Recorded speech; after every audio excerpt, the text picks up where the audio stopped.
Hello, everyone, and welcome to today's deep dive. I'm glad you could join me.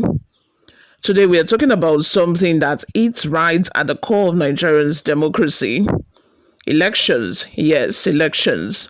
And more importantly, the man now chosen to steer that ship. Yes, you've probably heard the news. The National Council of State has approved the appointment of Professor Joash Ojo Amupitan, SAN, as the new chairman of Independent National Electoral Commission (INEC). Big job, huge expectations. And today, we'll unpack everything you need to know: who he is, where he's coming from, why his appointment matters, and what challenges he must face head on if he wants to win the hearts of Nigerians. Now, let's start from the top. INEC isn't just another agency, it's the soul of Nigerians' democracy. When Nigerians go to the polls, INEC is the referee. And as we know, if people don't trust the referee, the entire game collapses. After Professor Mahmood Yakubu's tenure, which spanned from 2015 to 2025, Nigeria's elections went through highs and lows: digital reforms, new technologies like beavers, but also public anger, questions about transparency, and allegations of bias. So when President Bola Ahmed Tinubu presented a new name to the National Council of State, many Nigerians held their breath. And now, the baton has been passed to Professor Joash Ojo Amupitan, a senior advocate of Nigeria and professor of law from Kogi State. This appointment is significant not just because he's a legal mind, but because he's the first person from the North Central region to ever chair INEC. That's historic. Now let's talk about the man himself. Born on April 25, 1967, in Ayetoro, Gbede, Ijomo local government area of Kogi State, Amupitan's journey has been nothing short of remarkable. He's a scholar, a lawyer, a policy mind, and perhaps, most importantly, someone who understands how systems of accountability work. At the University of Jos, he served in several key roles: Dean of Law, Chairman of a Committee of Deans and Directors, and now Deputy Vice Chancellor, Administration. That's someone who has been around structure, process, leadership, all skills that will be vital at INEC. And that's not all. He is also Pro-Chancellor and Chairman of a Governing Council of Joseph Ayo Babalola University in Osun State. So you can see he's got both the academic depth and the administrative experience. But here is where it gets even more interesting.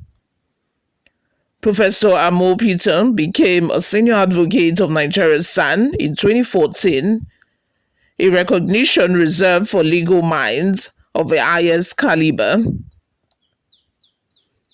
His area of specialization: company law, corporate governance, evidence law, and privatization law. Now you might say, corporate governance, what does that have to do with elections?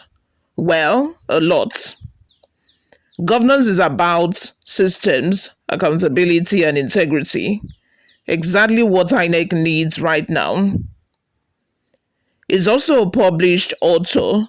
Some of his major works include Corporate Governance, Models and Principles, 2008, Evidence Law, Theory and Practice in Nigeria, 2013, Principles of Company Law, 2013. These aren't just textbooks, they are frameworks for how institutions should behave ethically, transparently, and responsibly. So, from all indications, the man is not new to structure or principle. But the big question is, can an academic mind survive the political heat of INEC? Now, let's talk politics. Because let's be honest, INEC doesn't exist in vacuum. President Tinubu presented Amupitan's nomination to the National Council of States. That's a high-level advisory body, including former presidents, governors, and key officials. The council unanimously endorsed him. That's rare. According to the statement by Bayo Nonuga, the president's special advisor on information and strategy, they describe him as a man of integrity and impeccable character. Now, that's a strong endorsement, but endorsements don't always translate into performance. We've seen well-credentialed leaders go into INEC and still end up battling public mistrust. So what's different this time? Tinubu has made it clear he wanted someone apolitical, someone who could balance experience with neutrality. But Nigerians are watching closely. The suspicion is always there. Can an appointee of a sitting president truly be neutral? That's the shadow every INEC chair has had to work under, from Jega to Yakubu and now Amupitan. Let's not sugarcoat it. Amupitan's job is going to be tough. Here's a quick rundown of what lies ahead. 1. Public trust deficit. Nigerians are skeptical. Many feel their votes don't count. If it can't rebuild confidence, it doesn't matter how well elections are managed technically, the perception war will be lost. 2. Technology and transparency. After the 2023 elections, the failure of real-time result upload via Beavers and IREV became a symbol of mistrust. Can Amupitan modernize INEC's digital backbone without political interference? Funding and independence. INEC's independence is not just about law, it's about money, budget control, logistics, and staff training. All depend on how insulated the commission is from political pressure. Internal reform. INEC has thousands of staff. Some are dedicated, others are compromised. Cleaning up that internal structure is going to take both courage and patience. State elections coming up. In the next 2 years, you face major off-cycle elections, Edo, Ondo, Ekiti, and others. Each one will be a test case for his leadership. Security concerns, election violence, ballot snatching, voter intimidations, these are still realities in some parts of the country.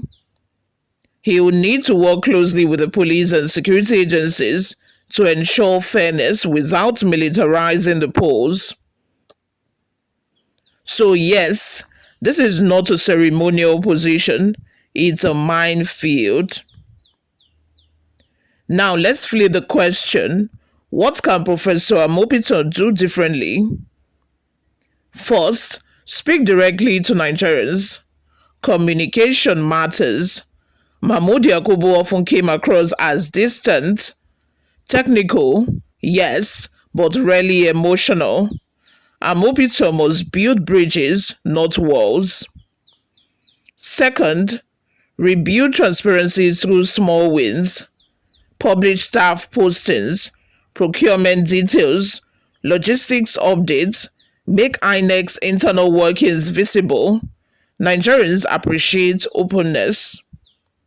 Third, make technology the servant, not the master. People don't just want high-tech gadgets, they want results that reflect reality. Fourth, professionalize INEC staff. There must be accountability within. Those caught tampering with results should face consequences, not quiet transfers. And lastly, stay humble but firm. Every INEC chair faces pressure from politicians, parties, even the presidency. To win ads, he must resist capture from any side. If he can project honesty, consistency, and fairness, even his critics will respect him. You see, this appointment isn't just about one man, it's about whether Nigerians' democracy can still self correct. After years of voter apathy and post election anger, Nigerians need a reason to believe again.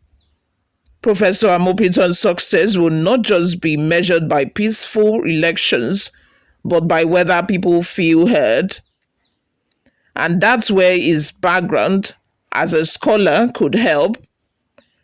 Data-driven policies, structured processes, and long-term reforms that outlive his tenure. Because INEC doesn't just conduct elections, it shapes legitimacy. So as the Senate prepares to screen Professor Joash Amupitan, Nigerians are watching. A man of books is about to step into the storm of politics. And in a country where faith in institutions is fading fast, it doesn't just need competence, it needs courage. Can he restore trust? Can he make every Nigerian, from Lagos to Maiduguri, believe their votes count again? Only time will tell. But one thing's certain, the task before him is as heavy as it is historic. Until next time, my people, my name is Oluwayomi Timilola, and this has been Inside Nigeria, where we break down power, politics, and people. Thanks for watching. Don't forget to like, share, and subscribe for more deep dive analysis.